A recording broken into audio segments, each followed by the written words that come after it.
ভিডিওটা চাই পুরো ওয়ার্ল্ড ওয়াইড হতে। Listen to me, I am not a human as if I am there property. Like আমি মানুষ না, আমি তাদের প্রপার্টি।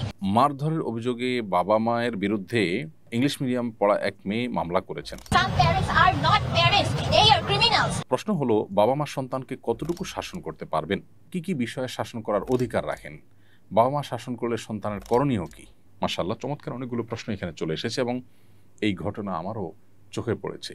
অন্য দশজনের মতো আমি বিচলিত হয়েছি এবং ব্যথিত হয়েছি। আমরা কোথায় যাচ্ছি? পশ্চিমা সভ্যতার কালো থাবা আমাদের সমাজকে দিন দিন গ্রাস করছে এবং আমাদেরকে ধ্বংসের দ্বারপ্রান্তে নিয়ে যাচ্ছে। সন্তান তার বাবা মার বিরুদ্ধে নালিশ করেছে শুধু শাসন করার অজুহাতে। সন্তান ফিজিক্যালি কোনো টর্চার্ড হয়েছে, সে বড় ধরনের কোনো ক্ষতিগ্রস্ত হয়েছে, এমন কোনো কিছু দেখা গেল না। অন্তত যেই সংবাদ সম্মেলন বা সাংবাদিকদের সামনে তার যে কথোপকথন, সেখান থেকে সেরকম কিছু আমি যেটুকু শুনেছি তাতে বোঝা যায়নি। অবশ্য বিস্তারিত কথা শুনলে আরও হয়তো ডিটেল জানা যাবে। তারপরও সন্তান হয়ে বাবা মার শাসনের বিরুদ্ধে অবস্থান গ্রহণ করা, এই ঘটনা আমাদেরকে স্মরণ করিয়ে দেয় আরেক ইংলিশ মিডিয়ামের শিক্ষার্থী ঐশীর ব্যাপারে। ইংলিশ মিডিয়াম শিক্ষা প্রতিষ্ঠানগুলোতে মোরাল দিকগুলো এটা এতটাই দুর্বল হয় যে বেশিরভাগ, আমি সবগুলো কথা বলছি না, অনেক ইংলিশ মিডিয়াম স্কুল আছে যেগুলোতে মোরাল দিকগুলোকে বেশ গুরুত্বের সাথে তারা পরিপালন করার চেষ্টা করেন। বাকি বেশিরভাগ শিক্ষা প্রতিষ্ঠানগুলো, অবশ্য ইংলিশ মিডিয়াম শুধু কেন বলছি, অন্য জেনারেল শিক্ষা প্রতিষ্ঠানগুলোতেও আজকাল নীতি নৈতিকতার দিকগুলো এবং ধর্মীয় শিক্ষা এটার ঘাটতির ফলশ্রুতিতে আমাদের নৈতিক অবক্ষয় চরমে পৌঁছেছে। আমরা পশ্চিমাদের অন্ধ অনুসরণ করতে করতে করতে তাদের ধ্বংসের গহ্বরে আমরাও নিমজ্জিত হয়ে যাচ্ছি। তাদের পরিবার ব্যবস্থাপনা ভেঙে পড়েছে। বাবা মা সন্তান সন্ততি কারোর মধ্যে সেরকম বোঝাপড়া, সেরকম বন্ডিং নেই যেটা আমাদের সমাজে আছে। অতএব আমরা তাদের অনুকরণের এই পথ যদি পরিহার না করি, আমরা যদি আমাদের নিজস্ব কৃষ্টি, আমাদের নিজস্ব কালচার আছে এবং আমাদের কৃষ্টি কালচার এটাই আমাদের স্বকীয়তা, এটাই আমাদের আত্মপরিচয়ের জায়গা, সেটাকে যদি আমরা ধারণ না করে তাদের মধ্যে হারিয়ে যাই, তাহলে সেক্ষেত্রে আমাদের ধ্বংস অনিবার্য হবে এবং তারা যেভাবে শেষ হয়ে গেছে, তাদের পরিবার ব্যবস্থা যেভাবে শেষ হয়ে গেছে, আমরা সেভাবে শেষ হয়ে যাব। এই জায়গাটাতে আমাদের বিশেষভাবে অ্যাড্রেস করা দরকার বলে আমি মনে করি। এই ঘটনা আমাদের সেই বিষয়টাকে আবারও স্মরণ করিয়ে দেয়। কিন্তু পাশাপাশি এও বলতে চাই, বাবা মা শাসন করার অধিকার রাখেন এর মানে এই নয় যে তারা যে কোনো রকমের শাসনের নামে টর্চার করতে পারবেন বা টর্চার করতে পারবেন, অত্যাচার করতে পারবেন সন্তানকে, এমন কোনো কথা নেই। বরং অপরাধ করলে বা সন্তান ভুল পথে গেছে মনে হলে বাবা মা তাদেরকে নাসিহা করবেন, উপদেশ দিবেন, বোঝাবেন, কাউন্সেলিং করবেন। একটা পর্যায়ে তাদেরকে শাসন করার প্রয়োজন হলে সে শাসন করবার অধিকার রাখেন বাবা মা। শুধু অধিকার নয়, বরং সেটি তাদের উপর কর্তব্য সন্তানকে শাসন করা। অপরাধ ভেদে শাসনের মাত্রা কম বেশি হবে। সেটি কখনো মৃদু বকাঝকার মধ্যে সীমাবদ্ধ থাকতে পারে, মৃদু তিরস্কারের মধ্যে সীমাবদ্ধ থাকতে পারে, কখনো কখনো সেটি প্রহার পর্যন্ত গড়াতে পারে। ইসলাম শরিয়া দৃষ্টিকোণ থেকে সেটিও অনুমোদিত। তবে সে প্রহার সন্তানকে ব্যথা দেওয়া বা সন্তানকে অত্যাচার করবার উদ্দেশ্য হবে না, সেটি হবে নিছকই তাকে শাসন করবার জন্য। এই প্রহারের ক্ষেত্রে শরিয়ার আবার বেশ কিছু নীতিমালা আছে। এর মধ্যে থেকে একটা হলো, শাসন হতে হবে, যে কোনো প্রহার হোক, যে কোনো শাসন হোক, সেটা হতে হবে সন্তানের কল্যাণের উদ্দেশ্যে। বাবা মা ক্ষুব্ধ হয়ে, রাগান্বিত হয়ে তাদের ক্ষোভকে চরিতার্থ করবার জন্য যদি সন্তানকে শাসন করেন, তাদের গায়ে হাত তোলেন, সেটা জুলুমের পর্যায়ে যাবে এবং আল্লাহর কাছে তার জন্য জবাবদিহি করা লাগতে পারে তাদের। এমনভাবে শাসন করা যাবে না যার ফলে চামড়ায় কোনো দাগ পড়ে যায়, রক্ত বের হয়, আঘাতপ্রাপ্ত হয়ে চরম অবস্থায় তৈরি হয়। এরকম কোনো প্রহারের অনুমোদন ইসলাম দেয় না। জাস্ট এটা সন্তানকে ভয় দেখার জন্য, সতর্ক করবার জন্য করতে ইসলাম বলেছে। এছাড়া চেহারা এবং স্পর্শকাতর জায়গায় কোনো আঘাত করা কারোর জন্য ইসলাম অনুমোদন করেনি। অথবা এই মূলনীতিগুলো মাথায় রেখে আপনি আপনার সন্তানকে শাসন করতে পারবেন। পশ্চিমা সভ্যতা বলে না, কোনো শাসন করা যাবে না, বাচ্চাকে কিচ্ছু বলা যাবে না। এই বস্তা পচা সস্তা চিন্তাধারা তাদেরকে কোথায় নিয়ে পৌঁছেছে সেটা আমরা জানি। হ্যাঁ, তারা জাগতিক অনেক ক্ষেত্রে যথেষ্ট অগ্রসর হয়েছে, কিন্তু তাদের পরিবার ব্যবস্থাপনা আজ মুখ থুবড়ে পড়ে গেছে। এটি আমাদের অস্বীকার করবার কোনো সুযোগ নেই। পক্ষান্তরে আমরা আমাদের গ্রাম বাংলায় আজ থেকে 1, 2, 3 দশক আগেও যে চিত্র দেখেছি বা এখনও অনেক জায়গায় যে সমস্ত চিত্র আছে, বাবা মার চোখ রাঙানিতে সন্তান শাসিত হয়, সেই শাসনে সন্তান সুপথে ফিরে আসে। বাবা মার যে শাসন করতে গিয়ে গায়ে হাত তোলা, সন্তান সুলভ যে প্রহার, সে প্রহার অনেক সন্তান সারা জীবন স্মরণ করেন এবং সেই প্রহারই সন্তানকে মানুষের মতো মানুষ হতে সাহায্য করে।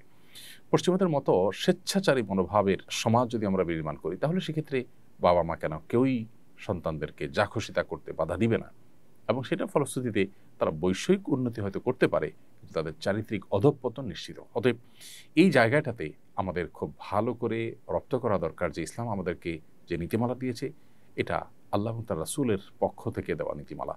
এটা মানুষের বানানো বিবেক প্রসূত করে নীতিমালা নয়। অতএব এই ইসলামী শরিয়ার মধ্যেই আমাদের কল্যাণ রয়েছে, নিহিত আছে। আজও অনেক বড় বড় পদে অধিষ্ঠিত সরকারি বেসরকারি বিভিন্ন পর্যায়ের কর্মকর্তা, ব্যবসায়ীরা আছেন যারা ছোটবেলায় অনেক শাসনের মুখোমুখি হয়েছেন বাবা মার। তাদের কেউ কিন্তু তার জন্য কোনো দুঃখবোধের কথা তারা বলবেন না। অতএব আমরা যদি ঐশীর মতো সন্তান না চাই, আমরা যদি সন্তানের জন্য বাবা মার চোখের পানি পড়ার মতো বেদনাদায়ক অধ্যায় না চাই, তাহলে আমাদেরকে ইসলামী শাসনার্থে ইসলামী শাসন, ইসলামী বিচার বিশ্লেষণ, ইসলামী বিধিবিধানের পথে আমাদেরকে ফিরে আসতে হবে।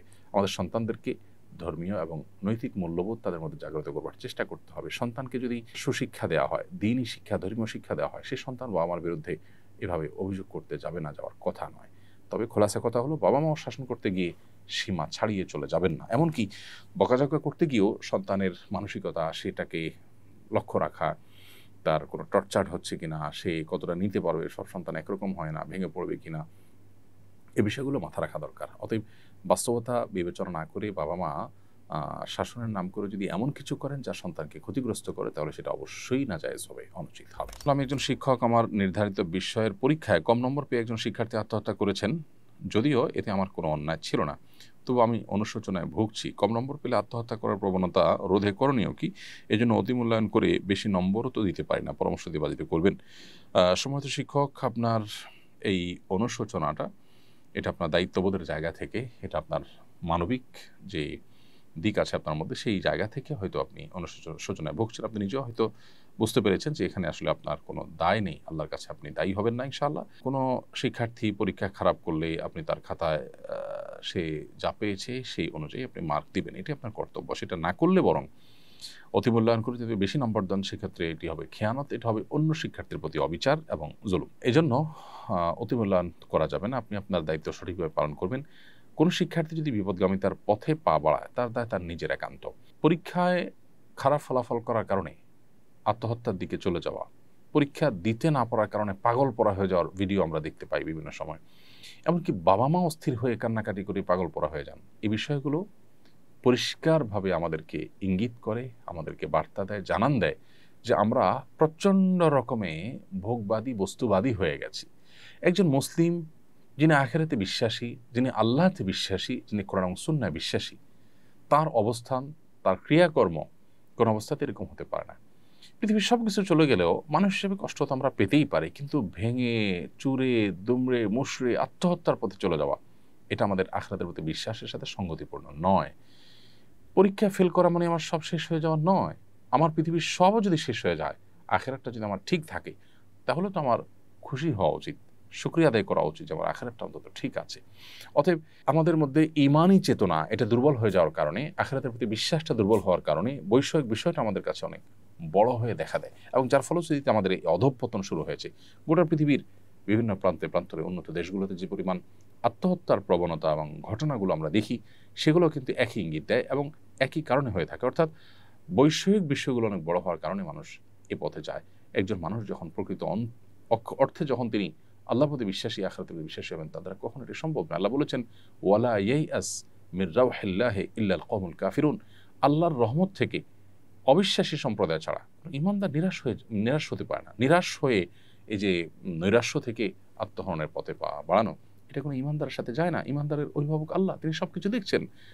ঈমানদার বিশ্বাস করবেন যে সকল দুরবস্থা থেকেও আবার সবচেয়ে ভালো অবস্থায় মানুষ রূপান্তরিত হতে পারে, আল্লাহ সেটি করতে পারেন। সো আল্লাহ প্রতি সে বিশ্বাস, আস্থা থাকতে হবে। অনাস্থা, আস্থার দুর্বলতা, বিশ্বাসের ঘাটতি, এটাই মানুষকে এদিকে নিয়ে যায়। অতএব এই ব্যাপারে আমাদের নতুন করে ভাবতে হবে। আমাদের শিক্ষা ব্যবস্থা, আমাদের পরিবার ব্যবস্থা, আমাদের প্রত্যেকটা জায়গায় ধর্মীয় বিধিবিধান, আমাদের মূল্যবোধ, আমাদের নীতিনৈতিকতার চর্চা, এটা বাড়াতে হবে। তা না হলে আমরা কোন অবস্থাতেই এই দুরবস্থা থেকে উত্তরণের পথ খুঁজে পাবো না। আমরা হয়তো দালান কোঠা এবং ইস্পাত সভ্যতার অন্যতম শেখরে, উচ্চতর শেখরে আমরা হয়তো পৌঁছে যাব, কিন্তু আমাদের ভেতর থেকে আমরা শেষ হয়ে যাব। মানসিক শান্তি আমাদের সমাজে থাকবে না। আস-সুন্নাহ ফাউন্ডেশন, উম্মার স্বার্থে সুন্নাহর সাথে।